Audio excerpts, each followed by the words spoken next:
गीता में अर्जुन को स्वयं भगवान कह रहे हैं कि उस परमेश्वर की शरण में जा, उसके लिए उन संतों के पास जा जो तत्वदर्शी हो।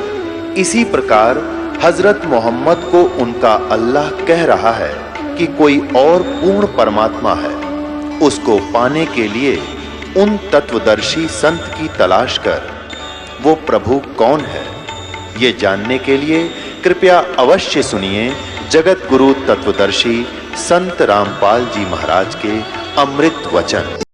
और रानी से कहा कि एक महात्मा सा नजर आवा है, कपड़े तो लाल हैं नहीं पर सकल साधु जैसी लगती है, कहो तो लाऊं बुला के। अकेला बहन ले आ, जैसा भी हो। अब वो नीचे गए, इतने परमात्मा भी महल के निकट से आ गए। नौकरानी ने प्रणाम किया और कहा, महाराज आपको हमारी रानी याद कर रही है। परमात्मा ने पूछा, आप कौन हो? कि मैं नौकरानी हूं। तो परमात्मा ने कहा, बेटा रानी को यदि गरज है संत की तो यहीं आजा गली में। हम किसी के घर नहीं जाया करते, और हम घर जाओ और उसका पति कह दे तू आया किस लिए यहाँ, उसने गरज है तो यहाँ आ जाएगी। उसने जाके बता दिया कि साधु ऐसे ऐसे कह रहा है, तो उसका और पक्की जचगी कि एक नंबर का महात्मा है। नहीं तो नो कोई कह देगा अपने रानी बुलावा, ये तो बाछड़ू की तरह भाग्य आया करे, बच्चे की तरह पैसे के लालच में अच्छा हलवा मिल जाएगा, और वो उड़े डिट गए। अगर रानी को गरज है तो यहाँ आ जाएगी बेबे। रानी ने कहा, मेरा पकड़ हाथ, मुझे सहारा दे, नौकरानी ले चल, मुझे ऐसे महापुरुष के दर्शन करा दे, मर जाऊंगी तो भी अच्छा ऐसे संत के दर्शन करके। ऐसा दर्द आदमी आज पहली बार सुन रहा हूं, तो रानी को ये कहने वाला कि यहाँ आ जाएगी जब गरज पड़े तो। क्योंकि पिछले संस्कार से ऐसे भाव उत्पन्न हुआ करते साधु भक्तों में। तो रानी ने जाकर देखा, वो मालिक का चेहरा, विश्व में सबसे न्यारे सुंदर थे कबीर भगवान, जितनी बार भी आए हैं वह। और चरणों में मत्था टेका और कहा, महाराज आप भोजन कीजिए, आहार कीजिए। परमात्मा बोले, चल बेटा आहार कर लेते हैं। बैठ के जाकर एक आसन लगा दिया। रानी ने दुखी सुखी होकर नौकरानी के सहयोग से स्वयं भोजन बनाया और कहा, महाराज जी भोजन पाओ। तो परमात्मा ने कहा, बेटा आप इतना कोई रोग है आपको क्या, इतनी अक्सीन कैसे होगी? तो उसने सारी कहानी बताई कि मैं प्रतिदिन एक साधु को भोजन करा के भोजन करती थी। संत रहे नहीं क्योंकि वो कुंभ के मेले में स्नान के लिए चले गए। आज तीसरा दिन आ गया, महाराज जी आप ना आते तो आज मैं मर जाती। जब भोजन बना के परमात्मा के पास रखा तो कहा परमात्मा ने कि बेटी मेरा शरीर भोजन करने का नहीं है, मैं तो खाऊं या ना खाऊं मैं सदा एक रस रहता हूं। तो रानी बोली, जी ठीक है, भोजन नहीं खाओगे तो मैं भी नहीं खाऊंगी, मरना मंजूर है मुझे, मरना ही मुझे उचित है, मैं अपना जो है ना प्रतिज्ञा नहीं भंग कर सकती। तो परमात्मा ने कहा कि ला बेटा, कहते समर्थ इसी को कहते हैं जो चाहे सो कर दे।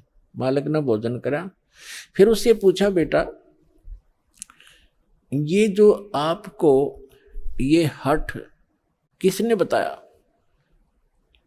रानी ने कहा कि मैंने अब गुरुजी बना रखे हैं, हमारे गुरु बहुत अच्छे हैं। परमात्मा ने पूछा, क्या साधना करते हो? कि श्री विष्णु जी की, श्री शंकर भगवान की, शेरा वाली माता की, जो भी वो करती थी, एकादशी का व्रत करती हूँ, तीर्थों पर भी जाती हूँ, ऐसे करती हूँ। फिर परमात्मा ने अपना ज्ञान समझाना शुरू किया। लेकिन वो रानी जो थी वो ज़्यादा भावुक होते हैं श्रद्धालु। जैसे ये दास प्रारंभ में इन अन्य पंथों वालों को कहा करता था, जो भी आ जाता था संपर्क में सत्संग सुनने, कि भाई आपका नाम गलत, आपका गुरु पूरा नहीं है, आपकी साधना गलत है। ये राधा स्वामी, धन धन सतगुरु, जय गुरुदेव वाले और ये तो सारे निरंकारी वाले ये आते थे जो सुनकर सत्संग है। जब ये दास उनको ये सच्चाई बताता तो बेदक जाते, उठ कर चले जाते कि ना आप तो निंदा करते हो, किसी संत की निंदा नहीं करनी चाहिए, पाप लगता है। अरे भले आदमियों, निंदा क्या की मैंने? तेरे गुरु को चोर बताया ना, डाकू ठग बताया नहीं, उसके ज्ञान की त्रुटि बताई है, ज्ञान में कमी है आपके गुरु जी में। संत तो अच्छे ही होते लेकिन ना समझ में आई। ये श्रद्धालु होते हैं कि ना गुरु जी के बारे में कुछ नहीं सुन सकता, और अब आने लग रहे रोते हुए लुट पिट के, रोआ बुरी तरह, नाश हो गया, 30 साल हो गए राधा स्वामी में जीवन खो दिया, सब कुछ लुट पिट गया, इकलौता पुत्र था वो भी मर गया। बता, अब टिंडे ले लो राधा स्वामी में, धन धन सतगुरु में। साची के 6 माह में गुस्सा होते थे। और यहाँ का इतिहास देख लो, सन 1994 से जो जुड़े हैं उनके ठाठ देख लो, और उनके घर में कोई दुर्घटना हुई तो आप पूछ कर देख लो, लाखों की संख्या में भक्त हैं। तो भगवान की शरण न्यारी होती है।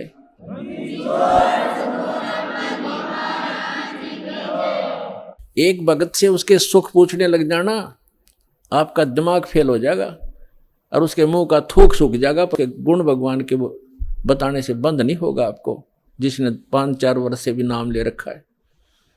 ये समर्थ है, पूर्ण परमात्मा है, इसलिए दास ये रे हो रहा आपके लिए कि किसी प्रकार आपके समझ में आ जा कबीर इज गॉड। दास का काम पूरा हो, फिर तो आप डूंडा पाट जाएगा, पर यीशु में एक ही रस हो जाएगा कुछ दिनों में। तो रानी क्या कह रही है, परमात्मा ने बताना शुरू किया, बेटा आप विष्णु की पूजा करती हो, विष्णु जी की, कहाँ जाओगे? बता आपके गुरु ने, जी स्वर्ग में जाऊंगी। स्वर्ग में कितने दिन रहोगे? अब सत्संग सुनकर थोड़ा बहुत ज्ञान हो ही जाता है। कहती है जी वो तो जितना धर्म होंगे मेरे पुण्य होंगे उतने दिन वहाँ रहूंगी, फिर कहाँ जाएगी? पता नहीं, वह मैं बताऊं कहाँ जाएगी, तो गद्दी बनेगी फिर अगले दिन में। अब यह बात उसका उतरा नहीं गला। परमात्मा ने बताया जो साधना आप कर रही हो, पुण्य कर रहे हो, दान कर रहे हो, ठीक है, रानी भी बन जाएगी और स्वर्ग भी चली जाएगी, फिर पशु योनि में भी कंपलसरी जाएगी। और ये आपके विष्णु जी भी नासवान, आपके शंकर जी भी नासवान, आपके ब्रह्मा जी भी नासवान। तो कहते हैं थर पकड़ थर होई, अमर की साधना करने से अमर पुरुष की तो अमर हो सकते हो। तुम नासवानों की भक्ति करके और सथाई होने की कुचेष्टा करते हो। अब वो रानी कहने लगी, मुंह बना लिया रानी ने, इंदुमती ने, कि महाराज जी ये संत है ना, ये एक दूसरे की निंदा कराया करें, और मेरे गुरु जी के बारे में देखो आप कुछ ना कहियो, जो मेरे लिए तो भगवान है। परमात्मा बोले, बेटा अगर गधे ने कोई गाय को है और गधी को कोई ये बताओ ये गधी है गाय नहीं है बेटी, और वो नौकर मेरी गाय को गधी क्यों बताता है, तो दुख नहीं मान्या करते, उसकी जांच करे सचमुच क्यों कहा इसने ऐसी कड़वी बात। लेकिन वो नहीं मानी। अपने आत्माओं अपने बच्चों तक पहुंचने के लिए परमात्मा ने कितना प्रयत्न करना पड़ता है, इन काल के दूतों ने ऐसा उलझा दिया।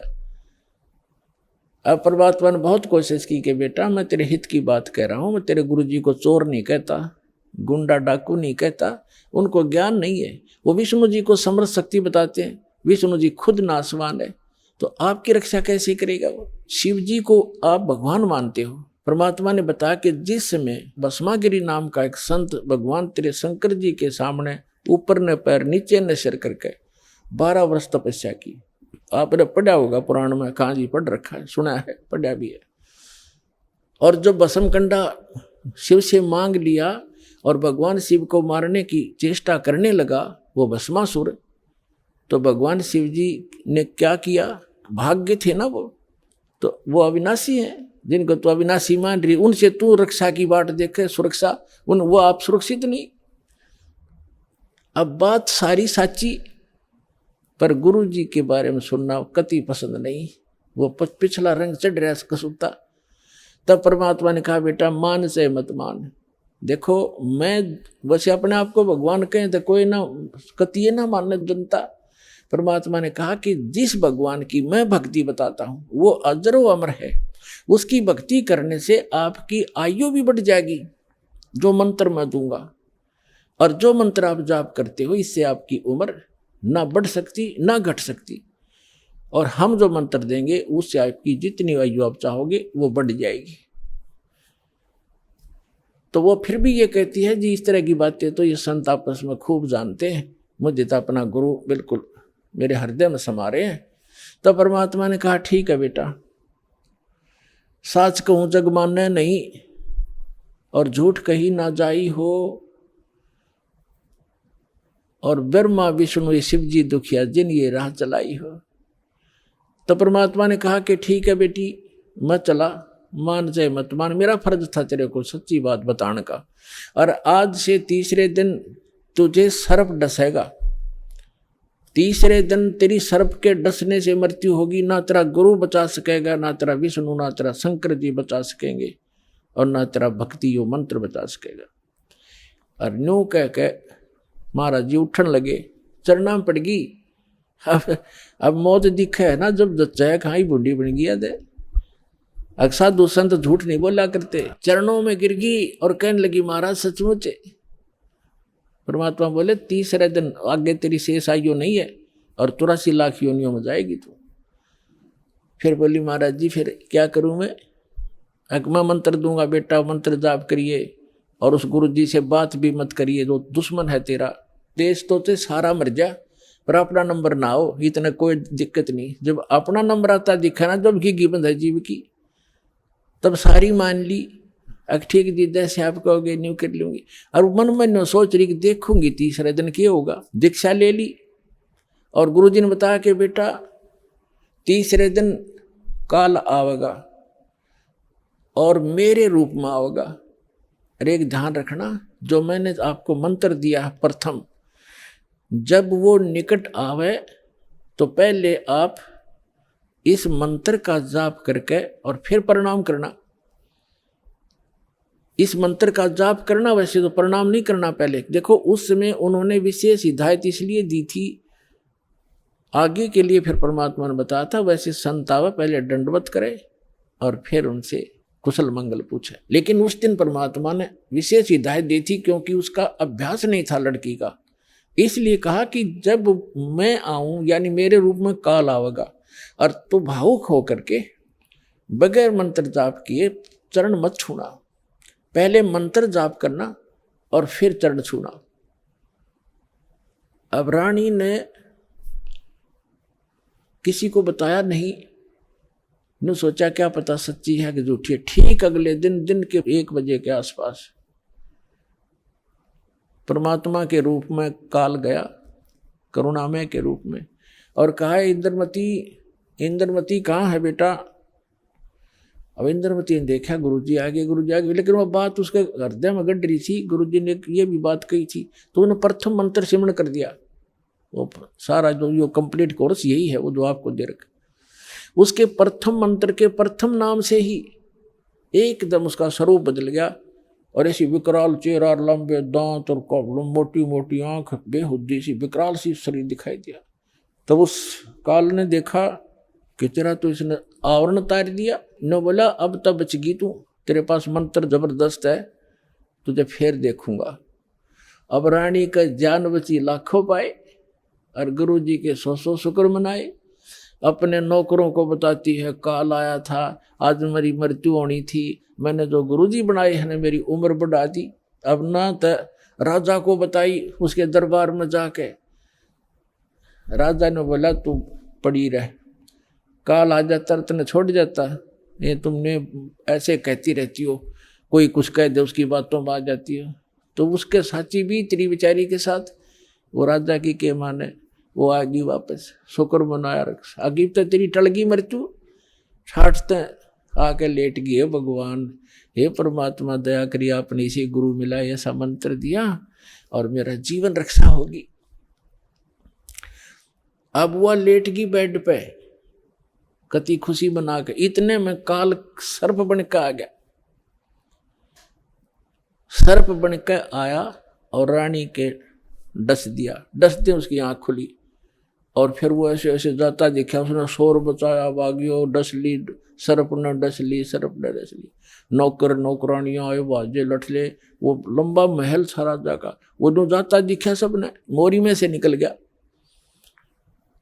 रानी अचेत होगी, मृत्यु को प्राप्त होगी। राजा के घर तक सब प्रकार के वैद्य उपस्थित रहते थे।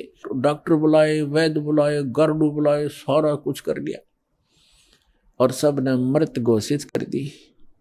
तब परमात्मा आ गए तो नौकर नौकरानियां कहने लगी, जिन देखे थे भगवान उस दिन, वो नौकरानियां कहने लगी महाराज जी आपकी शिष्या को सर्प ने डस दिया, तब सर्प से मृत्यु होगी। हाहाकार मच गई। तो परमात्मा ने एक बहाना सा करा, मंत्र शब्द बुझाया और कहा उठ बेटी, 1 सेकंड में रानी खड़ी होगी। बोलो सतगुरुदेव।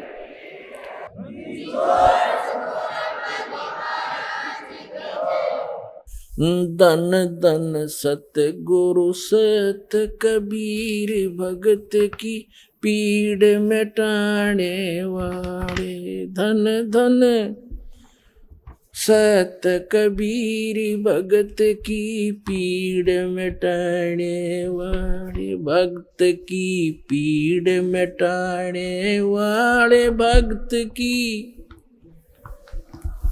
वाले। धन धन सतगुरु सत कबीर भक्त की।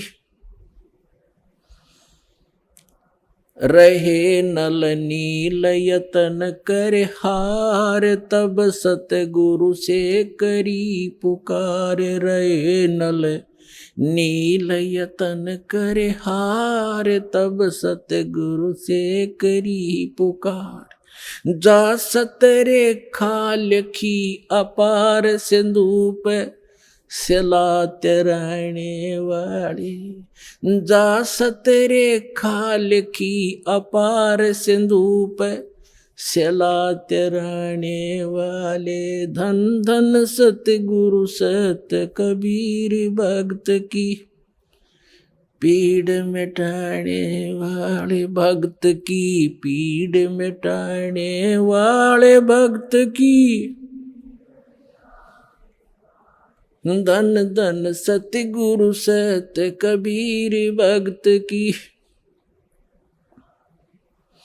डसी सर्प ने जब जा पुकारी, इंद्रमती अकुलाए।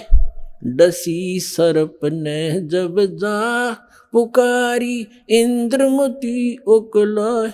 आपने तुरंत करी सहाय बेरूली, मंत्र सुनाने वाले। आपने तुरंत करी सहाय बेरूली, मंत्र सुनाने वाले। धन धन सतगुरु सत कबीर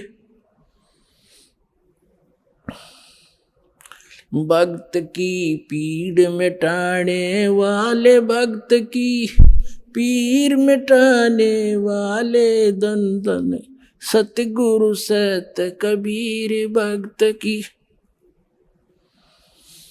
दामोदर सेठ के होठ अकाज, अर्ज करी डूबता देख जहाज। दामोदर सेठ के होठ अकाज, अर्ज करी डूबता देख जहाज। लाज मेरी रखियो गरीब नवाज, समुद्र से पार लंघाने वाले। लाज मेरी रखियो गरीब नवाज, समुद्र से पार लंघाने वाले। धन धन सतगुरु सत कबीर भक्त की। भक्त की पीड़ मिटाने वाले, भक्त की पीर मिटाने वाले। धन धन सतगुरु सत कबीर। कह कर जोर दीन धर्मदास, दरस दे पूर्ण करियो आस। कह कर जोड़ दीन धर्मदास, दरस दे पूर्ण करियो आस। मेटियो जन्म मरण की तरास, वो सत्य पद प्राप्त कराने वाली। मेटियो जन्म मरण की तरास, वो सत्य पद प्राप्त कराने वाले। धन धन सतगुरु सत कबीर भक्त की पीड़ मिटाने वाली। भक्त की पीड़ मिटाने वाले, भक्त की पीड़ मिटाने वाले। धन धन सतगुरु सत कबीर भक्त की। भक्त की पीड़ मिटाने वाले, भक्त की पीड़ मिटाने वाले। धन धन सतगुरु कबीर भक्त की।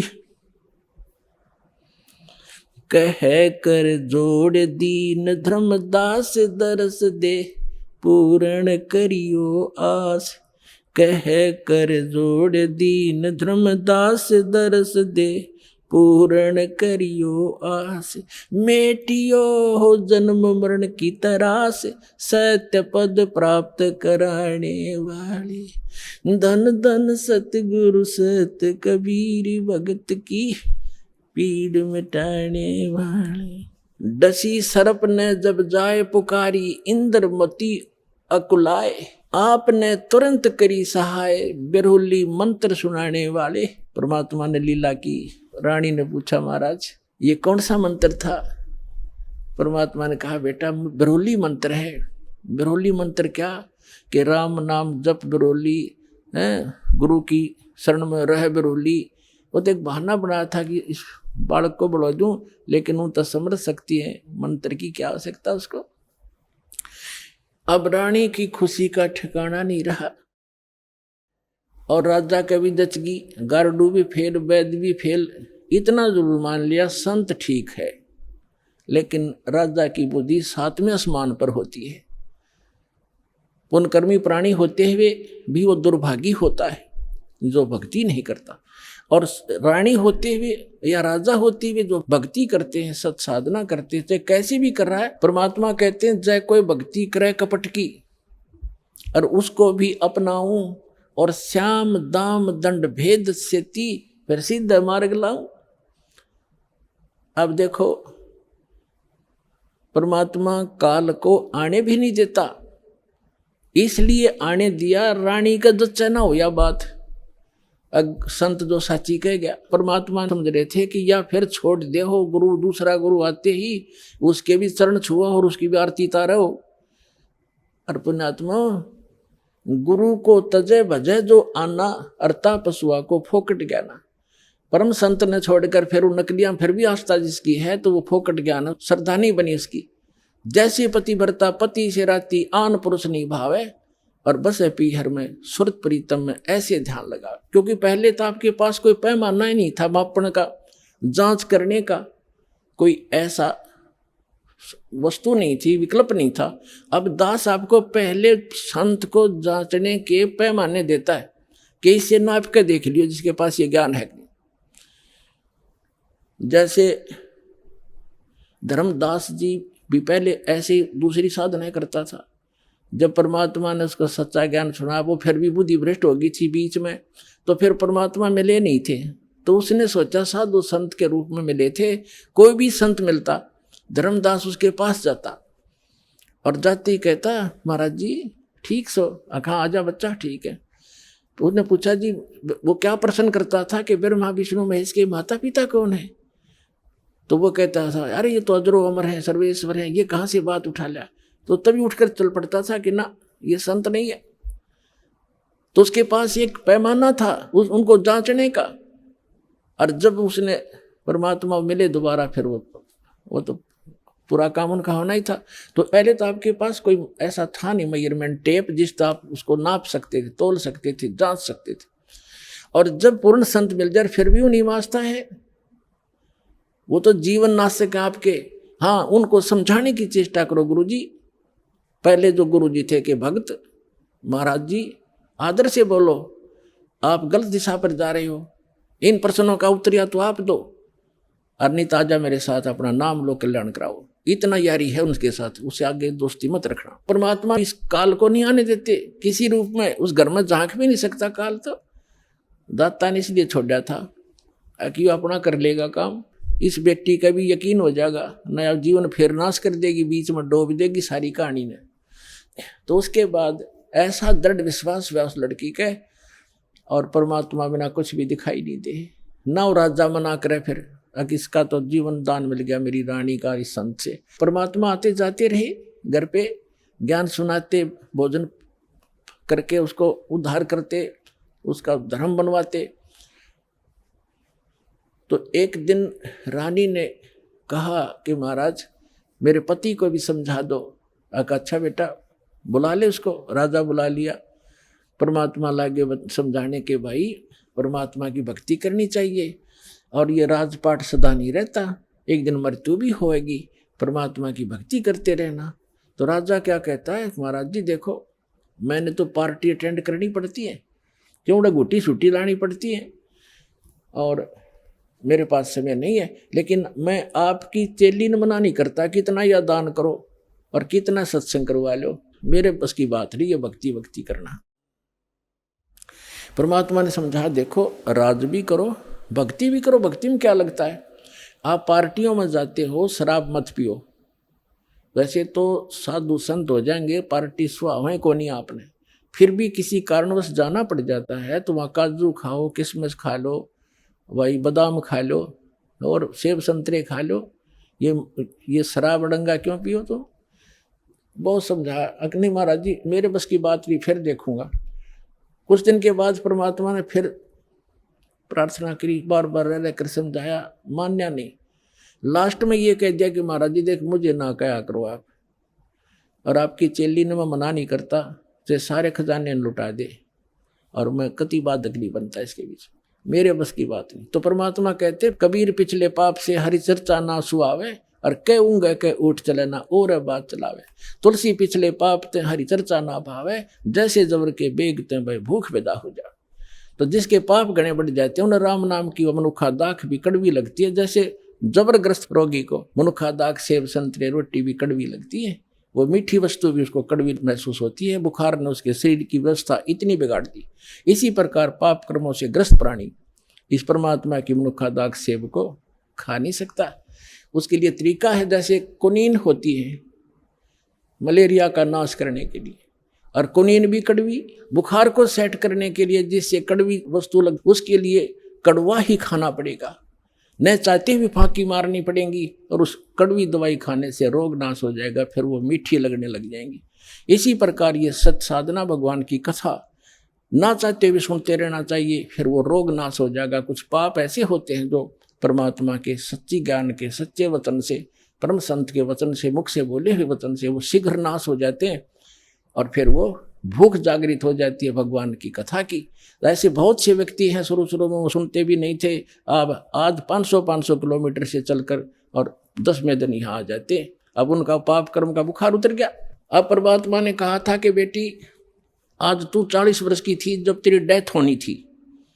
उसने कहा जी हाँ बिल्कुल ठीक 40 वर्ष की थी जिस दिन मेरे को सांप लड़ा, सर्प डसा, और अब मैं चाहूँगा जब मरेगी तू काल नहीं मार सकता तुझे। अब वो रानी होगी 80-82 वर्ष की। वो 1-2 बार उसने खुद भी कहा महाराज अब मुझे तो भेज दो सतलोक, सारा काम हो लिया। परमात्मा बोले बेटी देख ले कोई पोता पोती में आस्था तो नहीं है, त्रिकार कोठी में, घोड़े कोठी में दैया आस्था रहेगी ना ऊपर, यहाँ तो तू फॉर्मलिटी करेगी, और ऊपर जाकर तो कति तेरी बार दिखाई देगी शीशे की तरह, फिर वो वापस पटकनी पड़ेगी। मैंने अगना जी आप तो अंतर्यामी हो, मेरे कोई मन में नहीं है, मैं तो कति फारे गोरी हूँ, अपने ज्ञान ऐसा दे दिया, मृत्यु तो होनी ही है, चलते हाथ पाँव हो जाओ और अच्छा है। तो जब वो 80-82 वर्ष की होगी तो परमात्मा ने कहा कि ले चल इंद्रमती सतलोक चलते। अब चलो जी, अब परमात्मा अकेले आए थे और किसी को नहीं दिखाई दे रहे थे, और इंदुमती को दिख रहे थे, वो चलेगी। औरों के देखने लगे रानी मर गई, क्या हो गया, पेरानी हार्ट फेल हो गया, कुछ भी कहते रहो, वह गई अपन उसको पता भी नहीं तो मरी है। तो मान सरोवर है ऊपर एक, यहाँ पर मान सरोवर है, उस मान सरोवर पर जाकर कुछ दिन के लिए इस जीव को वहाँ रखा जाता है। वहाँ रखने के बाद फिर इसकी भावना देखी जाती है ये अभी कितनी और कमज़ोर है। तो वहाँ जब मान सरोवर पर जा लिए उसमें स्नान कराया जाता है, कुछ आवरण जो गंध है हमारे आत्मा के मैल वहाँ परमात्मा के मंत्रित जल से भी ठीक होते हैं। तो बाहर आकर बैठगी रानी स्नान करके, और परमात्मा ने पूछा बेटा अब फिर देख ले कोई आस्था तेरे नीचे के लोक में तो नहीं किसी की, तेरी संपत्ति में। तो उसके मन में एक बात खटकेगी कि हे महाराज आपके ज्ञान से मुझे तो बहुत कुछ जानकारी होगी, लेकिन संसार की दृष्टि में जो मेरा पति है, अब तो मुझे अपने ओरिजिनल पति का पता लग गया, परम अक्षर ब्रह्म वो हमारा पति है। लेकिन शरीर का जो पति है वो बहुत बड़ी आदमी था, लेकिन उसकी नालायक की है मालिक, उसने भजन नहीं किया। लेकिन आज जो मुझे उपलब्धि हुई है उसमें उसका बहुत बड़ा सहयोग है मेरे पति का। उसने मुझे मना नहीं किया, यदि वो मुझे मना करता तो पत्नी तो अपने पति के विवश होती हैं, वो आपको भी प्रवेश नहीं करने देता समर्थ था, और मुझे भी भक्ति से वंचित करा देता। उस देवता ने कोई बाधा नहीं करी। यदि उसका कोई क्रेडिट बना हो इस काम का, तो मेरी प्रार्थना है भगवान उसको भी शरण में लेना। पुण्यात्मा परमात्मा जान गए कि यह भी कमजोरी है। जैसे कल बताया था, एक वृद्ध व्यक्ति डॉक्टर के पास चला गया, कमजोर सा होता ही है वृद्ध, मांस खत्म, अस्थि पिंजर शेष। डॉक्टर से कहने लगा, डॉक्टर जी मेरी पिंडी भड़के हैं, पिंडियों में दर्द होता है, पिंडलियों में। डॉक्टर ने देख लिया, अब दूर रहते हैं, कमजोर वीकनेस के कारण है कि कमजोरी है बाबा। फिर कहने लगा, जी मेरी सांथल भी दर्द करती है। डॉक्टर बोला, कमजोरी है बाबा। मेरे सिर में दर्द रहता है डॉक्टर जी। डॉक्टर बोला, जी कमजोरी है। फिर बोला, मैं खड़ा होता हूँ चक्कर सा आता है। डॉक्टर बोला, कमजोरी है। वो वृद्ध गुस्सा हो गया, ने बोला, तू डॉक्टर है गम चक्कर, एक के बाद जाना है कमजोरी कमजोरी, कुछ और भी बतावेगा। तो डॉक्टर बोला, यह भी कमजोरी है, क्योंकि कमजोर आदमी ने गुस्सा आया करे, ये भी ड्यू टू कमजोरी है, वीकनेस है। तो पुण्यात्मा परमात्मा जान के अज्ञा भी कमजोरी है, जो या बोल रही है उसके प्रति इसका लगाव शेष है या आप भी डूबेगी। तब कहा, बेटा तू यहाँ रुक कुछ दिन। अब राजा 90 वर्ष का हो गया था, अट्टा कट्टा शरीर, अच्छे खावे खादू, लावे गुटी, किसमस बादाम और लाल चेहरा। अब ने सोचा था 100-125 वर्ष तो जिया ही करें न खूब। अब राजा आया, चौक में आया बाहर से घूम के, 90 वर्ष की उम्र होगी थी, और आते ही नीचे उतरा घोड़े से। नौकर आसपास खड़े, अंगरक्षक साथ से बाहर से आए थे, और पलंग तक भी नहीं पहुंचा, गद गिरा और टट्टी पेशाब निकल गई। यम के दूत खड़े दिखाई दे, जुबान बंद होगी, उसका टाइम आ गया, सेकंड भी नहीं दे, एक सांस भी नहीं दे काल तो, और खिंच खिंच कर सांस लग गया, टट्टी पेशाब निकल गई, आँखें फट गई। वैद्य बुद्धों ने अपनी सारी जंतर मंतर कर लिए, सारी दवाई दे दी, फिर वो समझ गए कब इसका अंत समय है। तब परमात्मा ने कहा कि देख बेटी उस अफलातून की क्या हालत हो रही है, देखो यम के दूत खड़े चारों तरफ और उसको कैसे डरा रहे हैं। उसकी जुबान बंद कर रखी है उन्होंने, अब ये बोल नहीं पा रहा, और धरती तोलता फिरे था, कहे कि नहीं मानने था। तब रानी बोली, देख लो जी मैं क्या बताऊँ आपने, उसने मेरी मदद बहुत कर रखी है। परमात्मा समझ गए कहाँ या के कहना चाहो है। तो कहने लगा, बेटी मैं जाता हूँ। तो परमात्मा आकर प्रकट हो गए वहाँ उनके चौक में। कबीर साहब के आते ही यम के दूत ने हो गए, एकदम गायब हो गए। राजा होश में आ गया, और उसने सामने परमात्मा खड़े दिखाई दिए, चरणों में पड़ गए, और वो यम के दूत आकाश में दिखे। वो नो देखकर कभी भगवान की तरफ देखे। परमात्मा बोले, भाई आज तेरा एंड आ गया था चंद्र विजय, तेरा सांस शेष नहीं था। ने बोला, जी सही बात है। तो परमात्मा बोले, अब क्या चाहिए तुझे? अगर जी मैंने भक्ति दे दो, भक्ति दे दो, भक्ति करूँगा। तो अपने आत्मा अब आँख खुला आदमी की जब पक्की यकीन हो जाए कहाँ टिकट कटेगी, तब भगवान दिखाई देता है। कहते हैं दुख में सुमन सब करे, सुख में करे ना कोई, और जय सुख में सुमन कर ले दुख क्यों होए। तो परमात्मा बोले, 2 साल दूंगा तेरे को, और 2 वर्ष में जो भक्ति कर लेगा तो ठीक से, ना तो फिर तेरी बिरान मिट्टी हो जाए। दे के बच्चों ने राजपाठ और बैठ गया माला लेके। 2 साल के अंदर सारी कसर काट ली। कहते हैं जीवन तो थोड़ा ही बला जब सत सुमरण हो, और लाख वर्ष का जीवना लिखित रहनी को। तो इस प्रकार उन दोनों प्राणियों का मोक्ष किया उस कबीर भगवान ने। बोलो सतगुरुदेव की।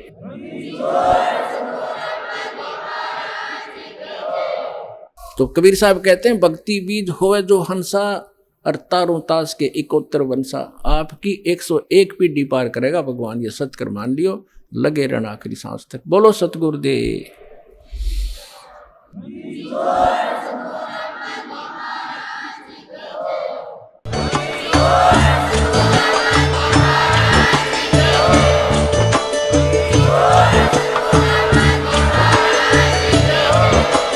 आप सुन रहे थे जगत गुरु तत्वदर्शी संत रामपाल जी महाराज जी के मंगल प्रवचन। अधिक जानकारी के लिए विजिट कीजिए हमारी वेबसाइट www.jagatgururampalji.org। संत रामपाल जी महाराज जी के शुभ आशीर्वाद से पूरे विश्व भर में 500 से भी ज्यादा नाम दीक्षा केंद्र हैं, जिन पर संत रामपाल जी महाराज जी द्वारा ऑनलाइन निशुल्क नाम दीक्षा दी जा रही है। अपने नजदीकी नाम दीक्षा केंद्र का पता करने के लिए संपर्क करें 8222880541।